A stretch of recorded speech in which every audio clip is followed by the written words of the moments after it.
Very good morning, my dear students of class 11th. The story is completed. Salvatore. Salvatore from the prose echoes short story is completed. Now I am going to start the poem book Reverie, a collection of ISC poems. Reverie, a collection of ISC poems. This year you will study the poem. These are, you please tick mark in a book. Poem number 3, The Dolphins. Number 4, The Gift of India. Number 6, John Brown. Number 7, Desiderata. And last, The Spider and the Fly. You please note down the chapters that you will have to study this year.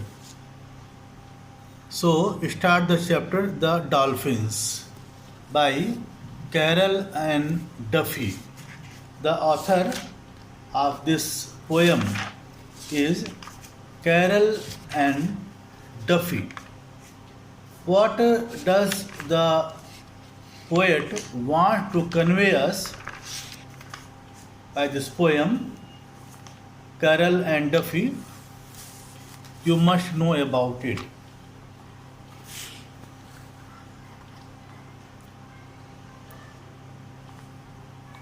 The Dolphins by Duffy is about the abuse of wildlife. Abuse. About the abuse, the opposite of use. Abuse. Abuse of wildlife, exploitation of animals, and the enmity between man and nature. These are the keywords, my dear students. This poem is about the abuse of wildlife, exploitation of animals, and the enmity between man and nature. It is a monologue, a long speech by one person in a speech. A long speech by one person in a speech. Monologue. It is the monologue of a trapped dolphin. Trapped dolphin. Which is trapped.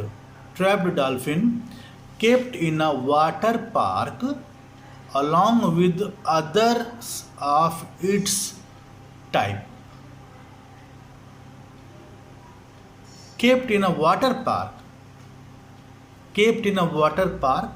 along with others of its types. It presents the viewpoint of this trapped, helpless mammal. The dolphin tells us about the dolphin's happy free life in the ocean and their experience in the limited space of the water tank. It hints at man's complete control and dominance, supremacy.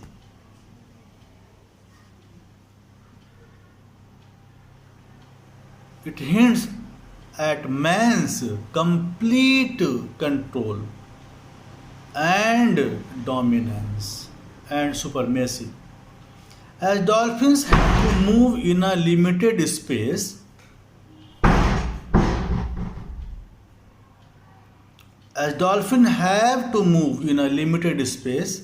they lead only a monotonous, means here dull life. The dolphin then recalls the time when they were in the sea. The sunlight that reflects off their skin there gives it a silvery appearance. In the water park, the dolphins are given an artificial plastic toy to play with. There is no other music than the single note of whistle. The moon has been replaced by man-made source of light. Nothing is natural here in the water park, in the tank. Dolphins have only bleak future, dark future. They are sure to die here. Thus, the poem is a kind of protest against man's attitude towards other creatures. In the desire to show his superiority, man treats helpless creatures in an inhuman way. He never cares to think how the trapped creatures feel and suffer. That was all about the poem. Here, the dolphins is written from the perspective, view of a dolphin. The speaker in the poem, dolphin is the speaker in the poem. It speaks on behalf of all dolphins in similar circumstances as it is in. The dolphins are in water, their natural element, in which they can swim or dance.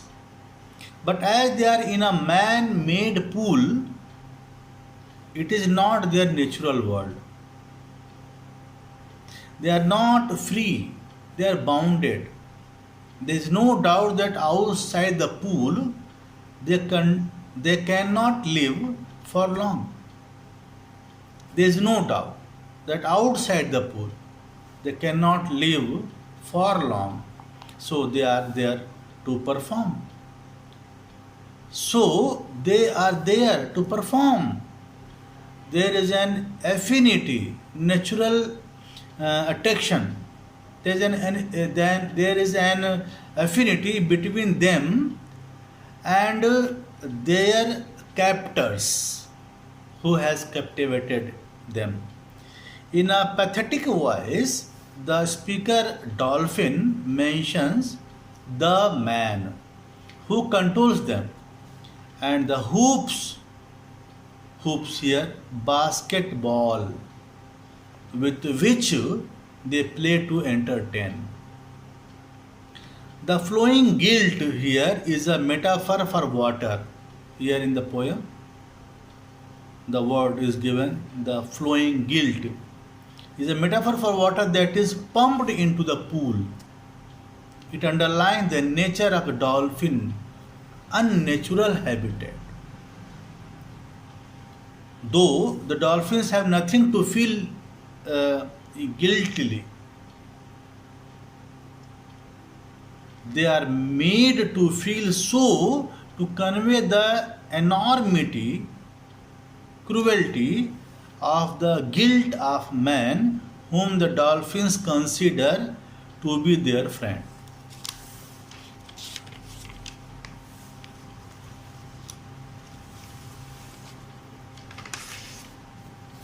The dolphins are intelligent creatures with their highly developed sonars, echolocation.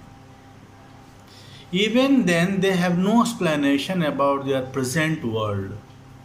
They have nothing to make sense of the new world. Truth defies them. They were once blessed in the expansive waters of the ocean. now confined to the pool, they are no longer blessed. It is ironic that their mental incapacity, in fact, stresses their ability to fathom, grasp new experience. The man above the pool is suggestive of his position of superior status. It is he who forces the dolphins to perform by jumping through hoops or after a colored ball. The dolphins feel slave like in the limited space where they are fed up, bored with the monotonous routine of their life. They have been captivated to perform to the public. The dolphin's speaker knows that it shares its experience with the other dolphins in the pool. The mental agony, the mental pain of confinement is clear in the line. The world will not deepen to dream in. The dolphins understand each other and define themselves in terms of each other. They share the same sense of loss of former freedom. They are remained of the time when their bodies looked silvery in the sunlit sea. Their real world is now somewhere else. They have lost their world. Here in the pool, they have to balance the plastic colored ball at the will of a man, the trainer, their trainer. His presence or absence underlines the human control over the dolphins. The speaker dolphins notes that the moon of their natural habitat has been replaced with a ball. A record is played repeatedly. Its single note is repetitive and boring, monotonous, dull. There is no music in the real sense. The reality of the plastic ball indicates the absence of the moon and the artificiality of the present world. The present predicament, unfortunate condition, and the impending doom approaching undesirable fate are enough to reduce the dolphin's heart to stone. It has sympathy for the others in the new world. There is no hope for the dolphins. They are controlled by the humans' wishes. One day, they are sure to die there